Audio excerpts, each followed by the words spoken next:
परीलोक में सौंदर्य प्रतियोगिता हो रही थी। सभी लोग हुस्ना परी की तारीफ कर रहे थे। सचमुच बहुत खूबसूरत है ये, इसकी खूबसूरती का कोई मुकाबला नहीं कर सकता। इसीलिए तो इसका नाम हुस्ना है। इसकी सुंदरता में इसके खूबसूरत बाल चार चांद लगाते हैं। सच कहा तुमने, अगर इसके बाल ना हो तो ये काफी साधारण नजर आएगी। ये सब हुस्ना की दादी का कमाल है। पूरे दिन हुस्ना के बालों के लिए दूर दूर से जड़ी बूटियां मंगवाती थी और फिर उनसे तेल बनाकर लगाती थी। सच कहा, हुस्ना को तो उनके पैर धोने चाहिए, वरना उसे कोई नहीं जानता। हुस्ना ये सब सुन रही थी। सुंदरता के घमंड में उसने सोचा, दादी परी के कारण ये लोग मुझे कम महत्व देंगे, उनसे छुटकारा पाना ही होगा। तभी महारानी ने सौंदर्य प्रतियोगिता का परिणाम बताते हुए हुस्ना को बुलाया।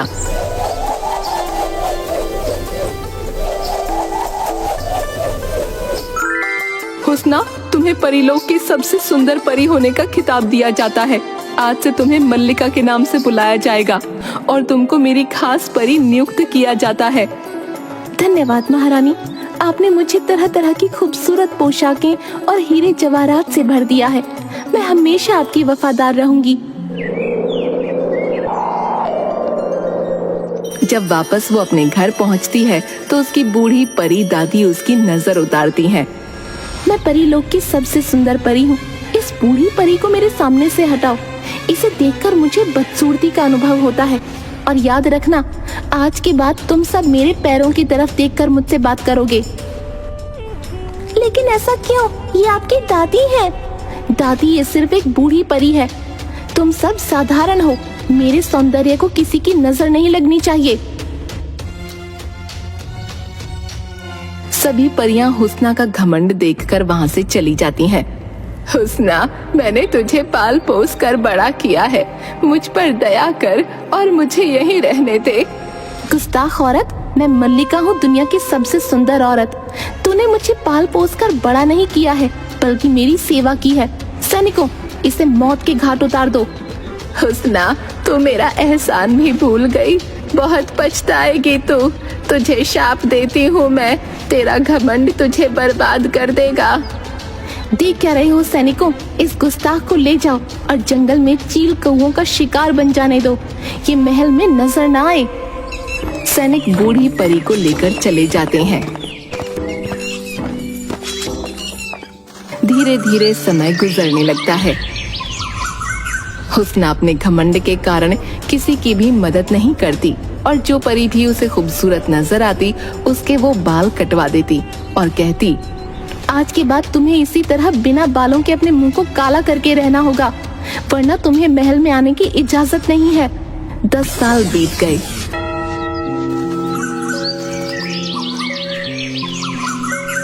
एक दिन जब वो शीशे के सामने खड़ी होकर आईना देख रही होती है, हे भगवान, मेरे बाल धीरे धीरे कम होते जा रहे हैं।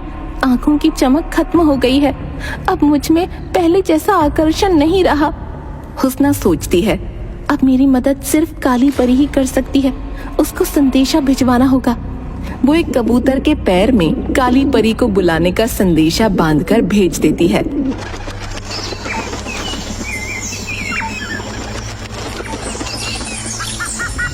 जिसे देख उसकी सहेली काले जादू की जादूगरनी काली परी आ जाती है।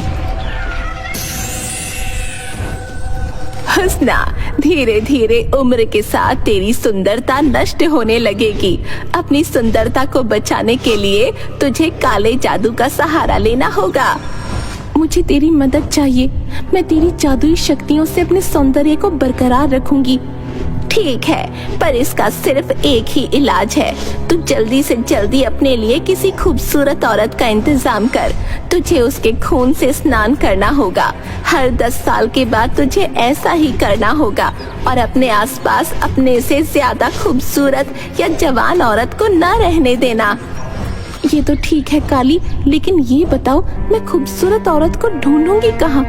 इस धरती पर मुझे खूबसूरत औरत भला मिलेगी कहाँ? ये सब मैं नहीं जानती। बस मुझे यही पता है कि तेरी मुसीबत का इलाज किसी सुंदर औरत के रक्त से ही हो सकता है। तभी एक परी सैनिक उसे आकर सूचना देती है। महारानी मल्लिका, परी माँ का आदेश है कि कल उनके जन्मदिन के अवसर पर आपको शाही नृत्य प्रस्तुत करना होगा। कल परीलोक में जलसा है, बड़े बड़े राजा महाराजा वहाँ आ रहे हैं। मैं उन सब के बीच में अपना नृत्य कैसे प्रस्तुत करूंगी? तभी हुस्ना की दासी दौड़ते हुए आती है। मल्लिका महारानी, बगीचे में एक बहुत ही खूबसूरत जख्मी औरत पड़ी है। क्या कहा? खूबसूरत जख्मी औरत? चलो देखती हूँ। हुस्ना मन ही मन सोचती है, चलकर देखती हूँ, शायद ये खूबसूरत औरत भगवान ने मेरे लिए ही भेजी है। काली परी के कहे अनुसार मैं इसके खून से ही स्नान कर सकती हूँ। हुस्ना परी उस खूबसूरत घायल औरत के पास जाती है और देखती है कि वो सचमुच काफी घायल थी। ये इतनी खूबसूरत औरत मेरे महल में कैसे आ गई? प्यारी मल्लिका, मेरी मदद करो। घायल होने के कारण मैं बहुत कमजोर हो गई हूँ, मुझे दिखाई भी नहीं देता। तुम मुझे अपनी दासियों में रख लो। बिल्कुल सही, अब तो यही होगा। काली परी की सलाह के अनुसार मैं इसके खून से स्नान करूंगी। इसे तो भगवान ने बिना ढूंढे ही मेरे लिए भेज दिया। आखिर मेरी खूबसूरती की जरूरत तो भगवान को भी होगी। परी सैनिकों, इसे मेरे महल में ले चलो। उसे हुस्ना अपने महल में कैद कर लेती है और उस औरत को मारकर उसका खून एक बाल्टी में भरकर स्नान कर लेती है। लेकिन उसका खून हुस्ना के शरीर पर पड़ते ही उसका शरीर बदलने लगता है। ये क्या हो रहा है? मेरे हाथ पैर एकदम काले हो गए हैं, मेरी खाल में झुर्रियां पड़ गई हैं, मेरे बाल जमीन पर पड़े हुए हैं। ये तेरे घमंड और कर्मों का फल है। मैं वो नहीं जो तू समझ रही थी। याद कर, आज से 10 साल पहले अपनी बूढ़ी परी दासी को, जिसे तूने मौत के घाट उतारने की आज्ञा दी थी। लेकिन तुम तो मर चुकी हो, फिर तुम वापस कैसे आ गई? कहाँ हो तुम? हुस्ना के ऐसा कहते ही एक अत्यधिक दिव्य सुंदरी वहाँ पर प्रकट होती है और कहती है, मुझे बूढ़ा देखकर तुमने मुझे मृत्यु के घाट उतारने की कोशिश की, किंतु अपनी जादुई शक्तियों से मैं बच गई और मैंने 10 साल तपस्या करके इस मायावी औरत को बनाया और उसके अंदर अपना जादुई खून डाला। इस औरत के रक्त को स्पर्श करते ही तुम्हारी सुंदरता मेरे शरीर में आ गई और तुम्हारे दिल की बदसूरती तुम्हारे शरीर के ऊपर दिखने लगी। मुझे माफ कर दो, मैं अपने घमंड में सब कुछ भूल गई थी। तुम्हें अपने कर्मों का फल भुगतना होगा। तुम्हें इसी रूप में जाकर सबके सामने नृत्य प्रस्तुत करना होगा। मुझे किसी भी तरह महल में पहुंचना होगा, वरना महारानी मुझे मौत के घाट उतरवा देंगी और उन्हें मेरे द्वारा किए गए अत्याचारों का भी पता चल जाएगा। हुस्ना किसी तरह खुद जल्दी जल्दी तैयार होती है और अपने सिर पर घूंघट ओढ़कर नृत्य के लिए महल में पहुंच जाती है। आ गई हुस्ना, तुम्हारा स्वागत है। आप सब लोग तैयार हो जाइए। हमारी परी लोक की सबसे सुंदर परी हुस्ना आपके सामने नृत्य प्रस्तुत करने जा रही है। हुस्ना नाचने लगती है, लेकिन शक्तिहीन हो जाने के कारण कुछ ही देर में थक कर बैठ जाती है। अरे हुस्ना, तुमने अपने चेहरे पर ये घूंघट क्यों डाला हुआ है? तुम्हारी सुंदरता ही तो महफिल में उजाला लाती है। नहीं महारानी, मैं ये घूंघट नहीं उठा सकती। हुस्ना की बात सुनकर सभी राजा महाराजा विरोध करने लगते हैं और महारानी के सैनिक महारानी के इशारे पर हुस्ना का घूंघट उतार देते हैं। ये क्या, इतनी बदसूरत और गंजी औरत कौन है? हुस्ना ने मेरे जन्मदिन पर मुझे धोखा दिया है। हुस्ना को इसकी कड़ी सजा भुगतनी होगी। तभी महल के अंदर वो दिव्य सुंदरी प्रवेश करती है। अनुपम, अनुपम, इतना निराला सौंदर्य हमने कभी नहीं देखा। ये सुनहरे बालों वाली खूबसूरत परी, तुम कौन हो? महारानी, आपके जन्मदिन के अवसर पर मैं नृत्य पेश करना चाहती हूँ। काली कलूटी और गंजी हुस्ना को कैद कर लिया जाता है और जब से सुंदरी नृत्य करने लगती है, सभी लोग तालियां बजाने लगते हैं।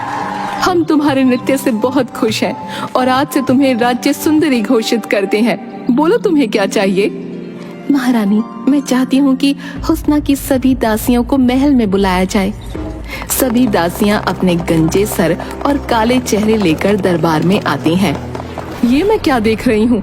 मेरे राज्य की परियों के साथ इतना क्रूर व्यवहार! तुम्हें ऐसा करने के लिए किसने कहा? महारानी, हुस्ना नहीं चाहती थी कि महल में कोई भी उससे ज्यादा जवान या खूबसूरत नजर आए, इसलिए हमें ऐसा रहने की आज्ञा थी। लेकिन कहाँ चली गई है वो? नजर क्यों नहीं आती? आपने जिस कुरूप औरत को कैद किया है वही हुस्ना है महारानी। अपने सौंदर्य को बरकरार रखने के लिए उसने मेरे द्वारा बनाई गई मायावी औरत के रक्त से स्नान किया, जिसके कारण वो कुरूप हो गई। मुझसे बहुत बड़ी भूल हुई। मैंने शारीरिक सुंदरता को मन की सुंदरता से ज्यादा समझा। आज से हुस्ना को महल के बाहर बने अजायब घर में इसी रूप में रहना होगा, ताकि परिलोक में सभी को घमंड करने का नतीजा समझ में आ जाए। महारानी, मैं हुस्ना को ठीक कर सकती हूँ। अगर हुस्ना की कोई भी दासी उसके लिए अपना यौवन और रूप बलिदान करना चाहे तो मैं हुस्ना को वापस उसके रूप में ले आऊंगी। पर हुस्ना ने अपनी सभी दासियों के साथ इतना बुरा व्यवहार किया होता है कि सभी ऐसा करने से इनकार कर देती हैं। हुस्ना को अपनी गलती समझ में आ जाती है, लेकिन अब वो कुछ न कर सकती थी।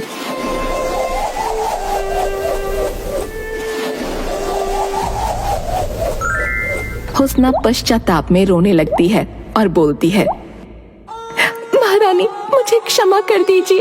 मुझसे बहुत बड़ी भूल हो गई। आज के बाद मैं अपने शरीर से ज्यादा अपने मन को सुंदर बनाने की कोशिश करूंगी। अगर मैं चाहूँ तो अपनी जादुई शक्तियों से तुम्हें अभी वापस तुम्हारा सौंदर्य दे सकती हूँ। तो फिर मुझ पर दया करिए। आगे से मैं ऐसी गलती कभी न करूंगी। ऐसा नहीं हो सकता। तुमने सुंदरता के साथ साथ नारी की सौम्यता को भी नष्ट किया है। तुमने गुस्ताखी की है। तुम अपने सौंदर्य को बढ़ाने के लिए एक औरत को मारने से भी पीछे नहीं हटी, इसलिए तुम्हें इसकी सजा तो भुगतनी ही होगी। बिल्कुल सही कहा दिव्य सुंदरी। तुम ही बताओ इसको क्या सजा मिलनी चाहिए। तुमने एक औरत के रक्त से स्नान किया था ना, अब तुम्हें अपने पश्चाताप के आंसुओं से स्नान करना होगा। तुम्हारी सजा यही है कि तुम जितना ज्यादा पश्चाताप के आंसुओं से स्नान करोगी, उतनी जल्दी ही तुम्हारी सुंदरता वापस आ जाएगी। हुस्ना रात दिन महल के अजायब घर में आंसू बहाती और लोग उसे देखकर उसका मजाक उड़ाते। हुस्ना को धीरे धीरे अपनी गलतियां समझ में आने लगीं। अब वो किसी से नफरत नहीं करती, सबके साथ प्यार से बात करती और पश्चाताप के आंसू बहाती रहती। धीरे धीरे वो अपने पूर्व रूप में आ गई।